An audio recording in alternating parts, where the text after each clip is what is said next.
अस्सलाम वालेकुम दोस्तों, आज मैं आया हूँ यहाँ पर वसीम साहब का ये डेयरी फार्म है।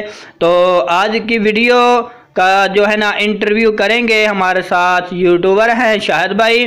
तो आपने वीडियो को मुकम्मल देखना है और जो दोस्त हमारे चैनल पर नए हैं उनसे ये गुजारिश करूँगा कि वो हमारे चैनल को सब्सक्राइब करें, साथ घंटी को भी दबाएं ताकि हर नई आने वाली वीडियो आप तक पहुँचती रहे।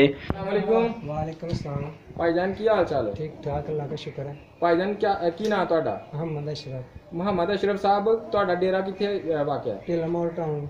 ਢਿੱਲਮ ਤੋਂ हाँ जी, ਢਿੱਲਮ ਤੋਂ ਜ਼ਿਲ੍ਹਾ ਸਿਆਲਕੋਟ ਚ। जिला सियालकोट तहसील पसूरी डाकखाना बड़ियान। ਕਿੰਨੇ ਜਾਨਵਰ ਜੇ? तकरीबन 40 40। जी। ਕਿਹੜੀ ਨਸਲ ਦੇ? नीली दे भी ने ਅੱਛਾ काड़े लम्हे आए हुए ने ਠੀਕ ਹੈ। ते इथों भी ले अच्छी नस्ल दियां मज्जां ने। ਤੁਹਾਡੀ ਮੱਝਾਂ ਇਸ ਇਲਾਕੇ 'ਚ ਬੜੀਆਂ ਮਸ਼ਹੂਰ ਨੇ, ਜੀ। ਕੀ ਗੱਲ ਹੈ, ਕੀ ਖਾਸ ਗੱਲ ਅਸੀਂ ਇਹਨਾਂ ਨੂੰ ਵੰਡਾ ਤਕਰੀਬਨ ਤੋਲ ਕੇ ਪਾਉਂਦੇ ਆ। ਹੈ? ਠੀਕ ਹੈ ਖਾਲ ਠੀਕ ਹੈ ਕਣਕ ਦਾ ਦਲੀਆ ਰੋਟੀਆਂ ਠੀਕ ਹੈ ਵੜੇਵੇਂ ਖਾਲ ਠੀਕ ਹੈ ਉਹ ਵੀ ਜਿਹੜੇ ਮਿਕਸ ਕਰਕੇ ਇਹਨਾਂ ਨੂੰ ਤਕਰੀਬਨ ਇਹਨਾਂ ਨੂੰ 2.5 ਕਿਲੋ ਵੰਡਾ ਜਿਹੜਾ ਨਾ ਆਉਂਦਾ ਹੈ ਇੱਕ ਟਾਈਮ ਹਰ ਜਾਨਵਰ ਨੂੰ? ਹਰ ਜਾਨਵਰ, ਚਾਹੇ ਉਹ ਸੂਆ ਹੈ ਜਾਂ ਉਹ ਸੂਣ ਵਾਲਾ ਹੈ। ਯਾਨੀ ਸਾਰੇ ਜਾਨਵਰਾਂ ਨੂੰ ਸਾਰੇ ਇੱਕ ਟਾਈਮ ਦਾ 2.5 ਕਿਲੋ ਵੰਡਾ ਤੁਸੀਂ ਜੀ। ਪਾਉਂਦੇ ਹੋ। ਉਹਦੇ 'ਚ ਤੁਸੀਂ ਮੁਖਤਲਿਫ ਚੀਜ਼ਾਂ ਦੇ ਨਾਂ ਲਏ ਨੇ, ਦਲੀਆ, ਜੌਂ, ਮਕਈ। ਜੀ ਜੀ। ਇਹ ਕਿੰਨੀ ਮਿਕਦਾਰ 'ਚ ਪਾਉਂਦੇ ਹੋ ਤੇ ਕਿਸ ਤਰ੍ਹਾਂ ਮਿਕਸ ਕਰਦੇ ਹੋ? ਅਸੀਂ ਉਹ ਨਾ ਤੋੜੇ ਇਕੱਠੇ ਲੋਦ ਲੈਂਦੇ ਆ, ਠੀਕ ਹੈ ਉਹਨਾਂ ਨੂੰ ਦਿਲਾ ਕੇ ਤੇ ਫਿਰ ਮਿਕਸ ਕਰਕੇ ਉਹਨਾਂ ਨੂੰ ਜਿਹੜਾ ਨਾ ਮਿਕਸ ਹੀ ਦਿਲਾਉਂਦੇ ਆ। ਠੀਕ ਉਹ ਹੈ ਫਿਰ ਤੋੜਾ ਜਾਨੀ ਕਿ ਉਸ ਹਿਸਾਬ ਤੇ ਜਿਹੜੇ ਡੰਗਰਾਂ ਦੇ ਹਿਸਾਬ ਤੇ ਨਾ ਜਿੰਨਾ ਕੁ 2.5 ਕਿਲੋ ਆ ਜਾਏ ਉਨੇ ਹਿਸਾਬ ਤੇ ਫਿਰ ਉਹਦੇ ਵਿੱਚ ਜਾਂ ਭਿਉਂ ਲੈਂਦੇ ਆ। ਕਿਹੜੀ ਚੀਜ਼ ਜ਼ਿਆਦਾ ਮਿਕਦਾਰ 'ਚ ਪਾਉਂਦੇ ਹੋ ਤੇ ਕਿਹੜੀ ਘੱਟ ਮਿਕਦਾਰ 'ਚ? ਕਣਕ ਜ਼ਿਆਦਾ ਕਣਕ ਜ਼ਿਆਦਾ ਪਾਉਂਦੇ ਜੀ। ਹੋ? ਯਾਨੀ ਕਣਕ ਦੇ ਕਿੰਨੇ ਤੋੜੇ ਤੇ ਮਕਈ ਦੇ ਕਿੰਨੇ ਤੇ ਜੌਂ ਦੇ ਨਹੀਂ, ਕਿੰਨੇ? ਉਹ ਇਕੱਠਾ ਹੀ ਮਿਕਸ ਕਰਕੇ ਜਿਹੜਾ ਨਾ ਦਲਿਆ ਹੁੰਦਾ ਹੈ। ਠੀਕ ਹੈ, ਸਹੀ ਹੈ।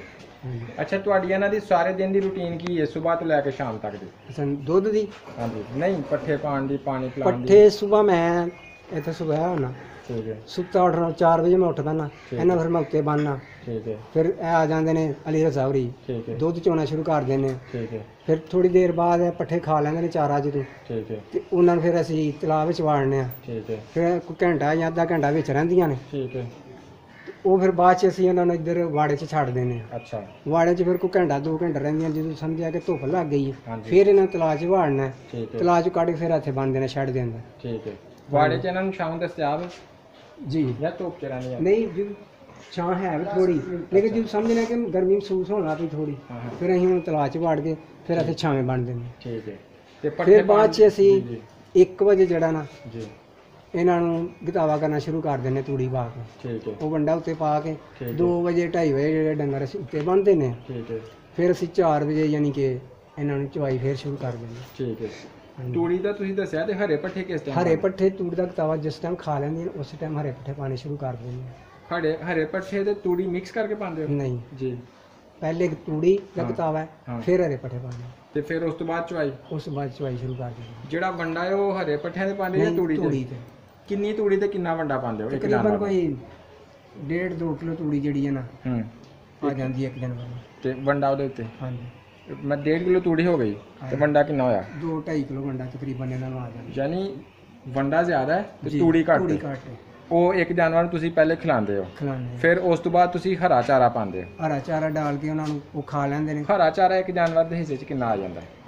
ਉਹ ਤਕਰੀਬਨ ਕੋਈ ਮਨ ਤੋਂ ਜ਼ਿਆਦਾ ਹੀ ਆ ਜਾਂਦਾ ਇੱਕ ਜਾਨਵਰ ਦੇ ਹਿੱਸੇ 'ਚ? ਜੀ, ਠੀਕ ਹੈ। ਇੱਕ ਟਾਈਮ ਦਾ 40 ਜਾਨਵਰ ਅੱਜ ਕੱਲ ਕਿੰਨਾ ਟੋਟਲ ਚਾਰਾ ਖਾ ਜਾਂਦੇ ਨੇ? ਤਕਰੀਬਨ ਕੋਈ ਉਹ 60 ਮਣ ਖਾਈ ਜਾਂਦੇ। ਕਨਾਲਾਂ ਦੇ ਹਿਸਾਬ ਨਾਲ ਚਰੀ ਦਾ? ਕਨਾਲਾਂ ਦੇ ਹਿਸਾਬ ਨਾਲ ਕੋਈ 1.5 ਕਨਾਲ। 1.5 ਕਨਾਲ? ਜੀ। ਤੇ ਜਦੋਂ ਸਰਦੀਆਂ ਹੁੰਦੀਆਂ ਨੇ ਸਟਾਲੇ ਦਾ? ਸਰਦੀਆਂ ਸਨ ਉਦੋਂ ਤਕਰੀਬਨ 3-4 ਕਨਾਲ ਬਣ ਜਾਂਦਾ ਸੀ। 3 ਤੋਂ 4 ਕਨਾਲ ਸਟਾਲਾ ਖਾ ਜਾਂਦੇ ਸਟਾਲਾ ਨੇ। ਖਾ ਜਾਂਦੀਆਂ। ਤੇ ਇਸ ਤੋਂ ਇਲਾਵਾ ਨਾਲ ਤੁਸੀਂ ਤੂੜੀ ਔਰ ਵੰਡਾ ਵੀ ਪਾ ਰਹੇ ਹੋ? ਵੰਡਾ ਤੇ ਅਸੀਂ ਇੱਕ ਦਿਨ ਵੀ ਨਾਗਾ ਨਹੀਂ ਕਰਦੇ। ਠੀਕ ਹੈ, ਜ਼ਬਰਦਸਤ। ਯਾਨੀ ਸ਼ਾਇਦ ਤੁਹਾਡਾ ਜੀ, ਇਹੋ ਹੀ ਰਾਜ ਹੈ ਜ਼ਬਰਦਸਤ ਜਿਹਦੀ ਹੋਏ। ਵਜ੍ਹਾ ਤੋਂ ਤੁਹਾਡੇ ਡੰਗਰ ਦੇ ਇੰਨੇ ਤਗੜੇ ਨੇ। ਹਾਂਜੀ, ਠੀਕ ਹੋ ਗਿਆ। ਸਿਹਤਮੰਦ ਡੰਗਰ ਨੇ। ਇਹ ਤੇ ਤੁਹਾਡਾ ਖਾਣ ਦੀ ਚੀਜ਼ਾਂ ਹੋਈਆਂ ਨਾ, ਇਹਨਾਂ ਜੀ। ਖਾਣ ਵਾਲੀ ਚੀਜ਼ਾਂ ਦਾ ਰੋਜ਼ਾਨਾ ਦਾ ਕਿੰਨਾ ਖਰਚਾ ਆ ਜਾਂਦਾ ਇੱਕ ਜਾਨਵਰ ਤੇ ਜਾਂ ਸਾਰੇ 40 ਤੇ ਟੋਟਲ ਦੱਸ ਦਿਓ ਭਾਵੇਂ। ਤਕਰੀਬਨ ਖਰਚਾ ਤੇ ਬਹੁਤ ਜ਼ਿਆਦਾ ਹੀ ਹੁੰਦਾ ਇਹਨਾਂ ਦਾ। ਜ਼ਿਆਦਾ ਨਹੀਂ ਹੈ। ਚਲੋ ਇਲਾਕੇ ਦੇ ਰੇਟ ਡਿਫਰੈਂਟ ਹੁੰਦੇ ਨੇ, ਹਾਂਜੀ, ਆਪਣੇ ਇਲਾਕੇ ਦੇ ਹਿਸਾਬ ਨਾਲ ਤੁਸੀਂ ਦੇਖ ਲਓ ਅਸੀਂ- ਵੀ 1.5 ਕਨਾਲ ਦੇ ਪੱਠੇ ਪੈ ਗਏ ਨੇ। ਅਸੀਂ ਪਤਾ ਕੀ ਹੈ, ਸਾਡੇ ਪੱਠੇ ਆਪਣੇ ਨੇ, ਅਸੀਂ ਮੁੱਲ ਨਹੀਂ ਨਾ ਲੈਂਦੇ। ਜੀ ਜੀ, ਠੀਕ ਹੈ ਅਸੀਂ ਆਪਣੇ 10-12 ਕਿੱਲੇ ਸਟਾਲਾ ਬੀਜਨੇ ਆ, ਠੀਕ ਹੈ ਸਗੋਂ ਜ਼ਿਆਦਾ ਹੀ ਬੀਜਨੇ ਆ। ਜਿਹੜਾ ਸਾਡੇ ਤੋਂ ਫਾਲਤੂ ਹੁੰਦਾ ਫਿਰ ਅਸੀਂ ਵੇਚ ਲੈਂਦੇ ਆ ਜਾਂ। ਤੇ ਚਰੀ ਅਸਾਂ ਤਕਰੀਬਨ 10 ਕਿੱਲੇ ਚਰੀ ਬੀਜੀ। ਠੀਕ ਹੈ। 40 ਜਾਨਵਰਾਂ ਦੇ ਕਿੰਨੇ ਬੰਦੇ ਕੰਮ ਕਰਦੇ ਹੋ? ਅਸੀਂ 3 ਬੰਦੇ ਆ। ਕਿਹੜੀ ਡਿਊਟੀ ਤਿੰਨਾਂ ਬੰਦਿਆਂ ਕੋਲ? ਮੇਰੀ ਡਿਊਟੀ ਹੈ ਡੇਰੇ ਤੇ ਰਹਿਣਾ, ਸਾਰਾ ਟੋਟਲੀ ਕੰਮ ਡੇਰੇ ਦਾ ਸੰਭਾਲਣਾ ਹੈ। ਠੀਕ ਹੈ ਦੂਸਰਿਆਂ ਦੁਆਂ ਨੇ ਪੱਠੇ ਵੱਢਣੇ ਨੇ, ਲਿਆਣੇ ਨੇ, ਕੁਤਰਨੇ ਨੇ, ਪਾਣੇ ਨੇ। ਠੀਕ ਹੈ। ਮੈਂ ਸੁਬਹ ਉੱਠ ਕੇ ਡੰਗਰ ਬੰਨ੍ਹ ਕੇ ਹੂੰ ਧਾਰਾਂ ਕਢਾਉਣੀਆਂ, ਇਹਨਾਂ ਦਾ ਗੋਬਰ ਸੁੱਟਣਾ ਹੈ, ਠੀਕ ਇਹਨਾਂ ਨੂੰ ਨਵਾਉਣਾ ਧਵਾਉਣਾ ਹੈ, ਜੋ ਵੀ ਡੇਰੇ ਦਾ ਕੰਮ ਸਾਰਾ ਮੈਂ ਕਰਨਾ ਹੈ। ਠੀਕ ਹੈ। ਵਸੀਮ ਸਾਹਿਬ ਜਿਹੜੇ ਨੇ ਉਹ ਸਾਡੇ ਮਤਲਬ ਓਨਰ ਨੇ। ਹਾਂਜੀ। ਤੇ ਇਹ ਤਿੰਨਾਂ ਜਾਨਵਰਾਂ ਦਾ ਉਹ ਕਿੰਨਾ ਕੁ ਜਿਹੜਾ ਨਾ ਤਿੰਨਾਂ ਬੰਦਿਆਂ ਦਾ ਕਿੰਨਾ ਕੁ ਖਰਚਾ ਆ ਜਾਂਦਾ ਹੈ ਮਜ਼ਦੂਰੀ ਦੀ ਸ਼ਕਲ 'ਚ, ਯਾਨੀ ਤਨਖਾਹ ਦੀ ਸ਼ਕਲ 'ਚ? ਮਜ਼ਦੂਰੀ ਦੀ ਸ਼ਕਲ 'ਚ ਕਿੰਨੀ ਉਹਨਾਂ ਦੀ ਤਨਖਾਹ? 12,000 ਰੁਪਏ ਹੈ ਯਾਨੀ ਕਿ, ਠੀਕ ਹੈ। ਤੇ ਮੇਰੀ ਤਾਂ ਬਹੁਤ ਜ਼ਿਆਦਾ ਹੈ। माशाल्लाह कितनी? मेरे को 20-25 हज़ार बन जाए माशाल्लाह, यानी 20 और 12 44,000 तीन महीने की 50,000 बन जाता है, कुछ 50-60,000 ये खर्च वगैरह भी एडिशनल है। ठीक है 60,000 रुपया बन जाता है। ठीक है किन्ना खर्चा। ठीक है, ਤਿੰਨਾਂ ਦਾ ਖਰਚ। हाँ जी। ਸਹੀ ਹੋ ਗਿਆ। ਇਹ ਜਿੱਥੇ ਜਾਨਵਰ ਬੰਨੇ ਜੇ ਇਹ ਢਾਰੇ ਦਾ ਕਿੰਨਾ ਕੁ ਰਕਬਾ ਜਿਹਦੇ ਵਿੱਚ ਇਹ ਜਾਨਵਰ ਤੁਸੀਂ ਛਾਂ ਕੇ ਬੰਨੇ? 40 फुट चौड़ा है ठीक है। ਤੇ ਕੁਝ 100 फुट लंबा है। 100 ਫੁੱਟ ਲੰਬਾ जी। 40 ਫੁੱਟ ਚੌੜਾ ਯਾਨੀ 100 ਇਹ ਜਿਹੜਾ ਸ਼ੈੱਡ ਹੈ 400 ਜੀ 400 ਸਕੁਅਰ ਫੁੱਟ ਬਣ ਗਿਆ ਤਕਰੀਬਨ। ਇਹ ਜਿਹੜਾ ਐਨਾ ਜਿਹੜਾ ਵਲਿਆ ਇਹ ਜਿਹੜਾ ਵਲਿਆ ਇਹ ਤੇ ਵਿਗਾ ਹੈ। 2 ਮਰਲੇ ਨਹੀਂ ਇਹ ਕਹਿ ਕਨਾਲ ਰਹੇ ਹੈ।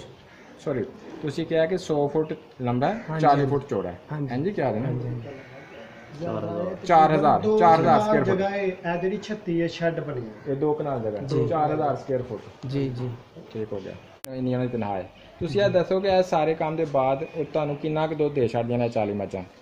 ਉਹ ਜਦੋਂ ਸਟਾਲੇ ਸਨ ਜੀ। ਉਦੋਂ ਸਾਡੇ ਨਾਲ ਤਕਰੀਬਨ 150 ਕਿਲੋ ਇੱਕ ਟਾਈਮ ਦਾ ਹੁੰਦਾ ਹੈ। ਠੀਕ ਹੈ, ਯਾਨੀ 300 ਕਿਲੋ 2 ਟਾਈਮ ਦਾ। ਜੀ। ਠੀਕ। ਤੇ ਅੱਜ ਕੱਲ? ਤੇ ਅੱਜ ਕੱਲ ਗਰਮੀ ਕੁਝ ਮੱਝਾਂ ਸੂਣ ਵਾਲੀਆਂ ਨੇ ਠੀਕ ਹੈ ਤੇ 100-125 फिर भी हो जाता है 100-125 किलो एक टाइम का। ਇੱਕ ਟਾਈਮ ਦਾ, ਯਾਨੀ 250 ਕਿਲੋ ਦੇ ਕਰੀਬ जी ਤੁਸੀਂ जी ਜਾ ਰਹੇ ਹੋ 2 ਟਾਈਮ। 200-250 किलो बन जाता ਚਾਲੀਆਂ ਚ ਸੂਈਆਂ ਕਿੰਨੀਆਂ ਜੇ? है। 4-5 सून वाली ने बकाया सुइयां ही हैं। ਯਾਨੀ 35 ਜਾਨਵਰਾਂ ਚ ਤੁਸੀਂ 250 ਕਿਲੋ ਦੁੱਧ ਲੈ ਰਹੇ ਹੋ। जी। ਇਸ ਤਰ੍ਹਾਂ ਹੀ ਤੁਹਾਡਾ ਜਿਹੜਾ ਕਾਂਗੜੀਆਂ ਨੇ ਜਾਨਵਰ ਉਹ ਵੀ ਤੁਹਾਡਾ ਜਿਹੜਾ ਜਾਨਵਰ ਸਭ ਤੋਂ ਤਕਰੀਬਨ ਬਹੁਤਾ- ਸਾਡੀਆਂ ਜਿਹੜੀਆਂ ਨਾ 10 ਮੱਝਾਂ ਜਿਹੜੀਆਂ ਨਾ ਹੂੰ ਇਸ ਟਾਈਮ ਅਸੀਂ ਛੱਡ ਚੁੱਕੇ ਹਾਂ। ਠੀਕ ਹੈ। ਤੁਹਾਡੇ ਜਿਹੜੇ ਜਾਨਵਰ ਸਭ ਤੋਂ ਜ਼ਿਆਦਾ ਦੁੱਧ ਦੇ ਰਹੇ ਇਸ ਟਾਈਮ ਉਹ ਕਿੰਨਾ ਜੀ। ਹੁੰਦਾ? ਉਹ ਕੋਈ ਤਕਰੀਬਨ ਪਹਿਲੇ ਸਿਆਲ ਦੇ ਵਿੱਚ 20 ਕਿਲੋ ਵੀ ਦੇਤੀ ਸੀ। ਠੀਕ ਹੈ। अब टाइम? वो हाँ, नहीं दोनों टाइम 2 ਟਾਈਮ ਦਾ जी। 20 ਕਿਲੋ ਦੁੱਧ। जी। ਕਿਹੜੀ ਨਸਲ ਦੀ ਮੱਝ ਸੀ ਜਿਹੜਾ 20 ਕਿਲੋ ਦੁੱਧ ਦਿੰਦੀ ਸੀ? और बारी नस्ल की जोड़ी है, बहुत सोहनी अच्छी है। ਕਿਹੜੀ ਇਹ ਵਹਾਓਗੇ? जी। ਦਿਖਾਓ। 20 ਕਿਲੋ ਦੁੱਧ ਦੇਣ ਵਾਲੀ ਮੱਝ ਕਿਹੜੀ ਹੈ? ਜੀ ਇਹ ਭਾਈ 20 ਕਿਲੋ ਦੁੱਧ ਦਿੰਦੀ ਹੈ ਠੀਕ ਹੈ। ਜੀ। ਇਹ ਵੇਖਣ ਵਿੱਚ ਕੁਝ ਵੀ ਨਹੀਂ, ਛੋਟੀ ਸਾਰੀ ਲੱਗਦੀ ਹੈ। ਜਦੋਂ ਕਿਸੇ ਨੂੰ ਵਿਖਾਉਂਦੇ ਆ ਕੋਈ ਬੰਦਾ ਆਉਂਦਾ ਹੈ, ਕਹਿੰਦਾ ਯਾਰ ਕਿਹੜੀ ਤੁਹਾਡੀ ਮਹੀਂ ਹੈ ਜਿਹੜੀ ਕੋਈ 20 ਕਿਲੋ ਦੁੱਧ ਦਿੰਦੀ ਹੈ। ਜਦੋਂ ਉਸ ਬੰਦੇ ਨੂੰ ਅਸੀਂ ਵਿਖਾਉਂਦੇ ਆ ਉਹ ਕਹਿੰਦਾ ਹੈ ਛੋਟੀ ਸਾਰੀ ਹੈ ਲੇਕਿਨ ਇਹ 20 ਕਿਲੋ ਦੁੱਧ ਕਿਸ ਤਰ੍ਹਾਂ ਦਿੰਦੀ ਹੈ। ਐਸ ਦਾ ਮੈਂ 20 ਕਿਲੋ ਤਕਰੀਬਨ 2 ਸੂਏ ਚੋ ਚੁੱਕਾ ਹਾਂ। ਚੋ ਚੁੱਕੇ ਹੋ। ਹਾਂਜੀ 2 ਸੂਏ ਤਕਰੀਬਨ ਸਾਡੇ ਕੋਲੋਂ 3 ਸਾਲ ਹੋ ਚੱਲੇ ਨੇ। ਇਹ ਕਿਹੜੀ ਮੌਜੂਦ ਹੈ ਕਿਹੜੀ ਸਾਡੇ ਨਸਲ ਕੋਲ। ਦੀ ਮੱਝ ਹੈ? ਇਹ ਬਾਰੀ ਨਸਲ ਦੀ ਹੈ, ਖਾਸ ਚੀਚਾ ਵਟਣ ਦੀ ਹੈ, ਛੋਟੇ ਸਿੰਗਾਂ ਵਾਲੀ। ਅਸਾਂ ਸਿਆਲਕੋਟ ਮੰਡੀ ਤੋਂ ਖਰੀਦੀ ਸੀ ਠੀਕ ਹੈ। ਇਹ। ਖਾਸ ਚੀਜ਼ਾਂ ਵਤਨ ਹਾਂਜੀ ਇਹ ਅਸਾਂ ਖਰੀਦੀ ਸੀ 20,000 ਘੱਟ 3 ਲੱਖ ਰੁਪਏ ਦੀ। ਉਦੋਂ ਖਰੀਦੀ ਸੀ। ਉਦੋਂ ਖਰੀਦੀ ਸੀ। ਇਹ ਹੁਣ ਜਦੋਂ ਤਿਆਰ ਹੋਈ ਸੀ ਇਹ ਸਾਨੂੰ 3 ਲੱਖ ਤੇ 15,000 ਰੁਪਇਆ ਦਿੰਦੇ ਸਨ ਬੰਦੇ। ਠੀਕ ਹੈ। ਅਸਾਂ ਨਹੀਂ ਦਿੱਤੀ ਹੈ ਠੀਕ ਹੈ। ਲੇਕਿਨ ਵੇਖਣ ਵਿੱਚ ਛੋਟੀ ਹੈ ਤੇ ਦੁੱਧ ਚ ਬੜੀ ਹੈ। ਹੁਣ ਤੁਹਾਡਾ ਇਹ ਕਹਿਣ ਦਾ ਮਤਲਬ ਦੁੱਧ- ਹੈ ਕਿ ਜਿਹੜੀ ਚੰਗੀ ਮੱਝ ਹੈ ਉਹ 3 ਲੱਖ ਦੇ ਅੱਗੇ ਪਿੱਛੇ ਆਉਂਦੀ ਹੈ। ਹਾਂਜੀ 3 ਲੱਖ ਦੇ ਅੱਗੇ ਪਿੱਛੇ ਆਉਂਦੀ ਠੀਕ ਹੈ। ਹੈ। ਔਰ ਬਕਾਇਦਾ ਇੱਥੇ ਬੜੀ ਬੜੀ ਵੱਡੀ ਮਹੀਂ ਹੈ। ਦੁੱਧ ਇਸ ਤੋਂ ਵੱਧ ਕਿਸੇ ਵੀ ਨਹੀਂ ਦਿੱਤਾ। ਠੀਕ ਹੈ। ਲੇਕਿਨ ਜਿਹੜਾ ਰੂਟੀਨ ਨਾਲ 2 ਟਾਈਮ ਦਾ ਦੁੱਧ ਦੇਣਾ, ਇੱਕ ਭੈਂਸ ਜਿਹੜੀ ਹੈ 12 ਕਿਲੋ 14 ਕਿਲੋ ਪੱਕਾ ਜਿਹੜਾ ਨਾ 12 13 14 ਕਿਲੋ ਦੁੱਧ ਦੇ ਰਹੀ ਹੈ। ਹੁਣ ਜੀ ਜਦੋਂ ਅਸੀਂ ਚੋਨੇ ਆ ਬਾਲਟੀਆਂ ਦੇ ਵਿੱਚ ਜੀ ਜੀ। ਤੇ ਆਮ ਲੋਕਾਂ ਨੇ ਇਹ ਕਹਿੰਦੇ ਆ ਕਿ 20 ਕਿਲੋ ਦੇ ਰਹੀ ਹੈ 16 ਕਿਲੋ ਦੇ ਰਹੀ ਹੈ। ਪੱਕਾ ਰੂਟੀਨ ਨਾਲ ਸਾਡੇ ਜਿਹੜੇ ਡੰਗਰ ਨੇ ਇੱਕ ਟਾਈਮ ਦਾ ਇੱਕ ਮਹੀਂ ਜਿਹੜੀ ਹੈ 2 ਟਾਈਮਾਂ ਦਾ 12 ਕਿਲੋ ਦੁੱਧ ਦਿੰਦੀ ਹੈ। ਠੀਕ ਹੋ ਗਿਆ। ਹਾਂਜੀ। ਇਹਦਾ ਮਤਲਬ ਹੈ ਵੇ ਕਿ ਅਗਰ ਕਿਸੇ ਨੇ ਜਾਨਵਰ ਲੈਣਾ ਹੋਏ ਹਾਂਜੀ। ਉਹ ਜਾਨਵਰ ਦੇ ਵਸਫ ਦੇਖੇ, ਉਹਦਾ ਢਾਂਚਾ ਨਾ ਦੇਖੇ। ਹਾਂਜੀ, ਹਾਂਜੀ। ਦੇਖੋ ਨਾ ਇੱਥੇ ਇਹ ਜਿਹੜੇ ਵੱਡੇ ਢਾਂਚੇ ਵਾਲੀਆਂ ਬੈਠੀਆਂ ਨੇ ਹਾਂਜੀ। ਜਿਹੜੀਆਂ 20 ਕਿਲੋ ਨਹੀਂ ਦਿੰਦੀਆਂ, ਹਾਂਜੀ। ਜਿਹਦਾ ਸਾਈਜ਼ ਵੀ ਛੋਟਾ ਤੇ ਫਿਰ ਵੀ 20 ਕਿਲੋ 20 ਕਿਲੋ ਦਿੰਦੀ। ਦੁੱਧ ਇਹਦਾ ਮਤਲਬ ਇਹ ਹੋਇਆ ਕਿ ਇਹਦੀ ਸਮਝ ਲਓ ਕਿ ਇਹਦੀ ਜੀਨਸ ਵਿੱਚ ਸ਼ਾਮਲ ਹੈ। ਹਾਂਜੀ। ਇਹਦੀ ਵਿਰਾਸਤ ਵਿੱਚ ਇਹਨੂੰ ਖੂਬੀਆਂ ਮਿਲਦੀਆਂ। ਕੁਝ ਮੱਝਾਂ ਐਸੀਆਂ ਨੇ ਜਿਨ੍ਹਾਂ ਦੇ ਵਾਹਨੇ ਏਡੇ ਏਡੇ ਵੱਡੇ ਹੁੰਦੇ ਨੇ ਜੀ। ਲੇਕਿਨ ਦੁੱਧ ਕਮ ਹੁੰਦਾ ਹੈ। ਹੂੰ। ਇਹ ਜਦੋਂ ਮੱਝ ਸੂੰਦੀ ਏ ਜਾਂ ਦੁੱਧ ਲਾਂਦੀ ਏ, ਜਦੋਂ ਚੋਈਦੀ ਹੈ ਮਹਿਸੂਸ ਨਹੀਂ ਹੁੰਦਾ ਇਹਦਾ ਵਾਹਨਾ ਕੁਝ ਵੀ ਨਹੀਂ। ਹੂੰ। ਕਿ ਵੇਖਣ ਚ ਲੋਕ ਕਹਿੰਦੇ ਨੇ ਕੁਝ ਵੀ ਨਹੀਂ, ਮੱਠਾ ਹੀ ਹੈ ਦੁੱਧ। ਜਦੋਂ ਚੁਆਈ ਕਰੀਦੀ ਏ ਜੀ, ਜੀ। ਲੇਕਿਨ ਉਹ ਦੁੱਧ ਬਹੁਤ ਦਿੰਦੀ ਏ। ਠੀਕ ਹੈ। ਇਹ ਵਾਹਨਿਆਂ ਵਿੱਚ ਨਹੀਂ ਦੁੱਧ। ਕੱਜਾਂ ਮੱਝਾਂ ਦੇ ਬੜੇ ਬੜੇ ਵੱਡੇ ਵਾਹਨੇ ਨੇ, ਦੁੱਧ ਨਹੀਂ। ਠੀਕ ਹੈ। ਲੇਕਿਨ ਇਹ ਕੁਝ ਮੱਝਾਂ ਦੀ ਨੀਰ ਵਿੱਚ, ਜਿਸਮ ਵਿੱਚ ਹੀ ਜਿਹੜਾ ਗੋਸ਼ਤ ਵਿੱਚ ਹੀ ਦੁੱਧ ਜ਼ਿਆਦਾ ਹੁੰਦਾ ਹੈ। ਕੋਈ ਦੁੱਧ ਵਧਾਉਣ ਦਾ ਦੇਸੀ ਨੁਸਖਾ ਦੱਸੋ।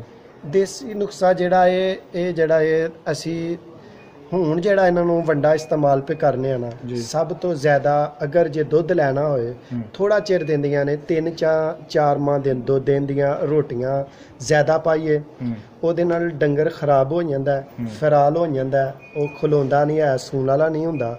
ਲੇਕਿਨ ਜੇ ਆਸਤਾ ਆਸਤਾ ਦੁੱਧ ਵਧਾਉਣਾ ਹੋਏ, ਜੇ ਸਹੀ ਤਰੀਕੇ ਨਾਲ ਦੁੱਧ ਲੈਣਾ ਹੋਏ ਤੇ ਫਿਰ ਮਕਈ, ਕਣਕ, ਜੌਆਂ ਦਾ ਦਲੀਆ ਤੇ ਬਕਾਇਦਾ ਅਸੀਂ ਇੱਕ ਵਿੱਚ ਸੋਡਾ ਪਾਉਂਦੇ ਆ ਡੰਗਰਾਂ ਦੇ ਹਾਜ਼ਮੇ ਵਾਸਤੇ।